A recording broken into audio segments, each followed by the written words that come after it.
मी आता तुम्हाला अशा छोट्या छोट्या 3 गोष्टी सांगणार आहेत ना, की ज्याच्यामुळे तुमचं मन एकदम पटकन रिचार्ज होईल आणि तेही न फिरायला जाता. त्यातली पहिली गोष्ट म्हणजे काहीही आउटपुट न मिळणारं एखादं काम करा. म्हणजे झाडाला पाणी देणं, एखादं पुस्तक वाचणं, आवडीचं प्लेलिस्ट ऐकणं. आपल्याला नेहमी काहीतरी प्रोडक्टिव्ह करायचं प्रेशर असतं आणि त्याच्यामुळेच मनावर नेहमी दबाव आलेला असतो. आणि अशा स्लो पेसच्या काही गोष्टी केल्या ना, की मन शांत होतं.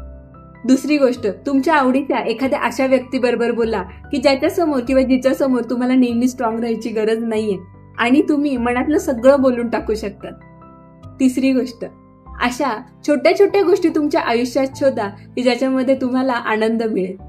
म्हणजे वॉकला जाणं, एखाद्या मैत्रिणींचा किंवा मित्रांचा ग्रुप असणं, त्यांना रोज भेटणं, योगा करणं. आपण मोबाईलला न चुकता चार्जिंगला लावतो, पण स्वतःचं मन रिचार्ज करतो का रोज ते नक्की बघा. आपण नुसते दिवस ढकलायला इथे आलेलो नाहीये, तर आपण रोजच्या रोज जगायला आलेलो.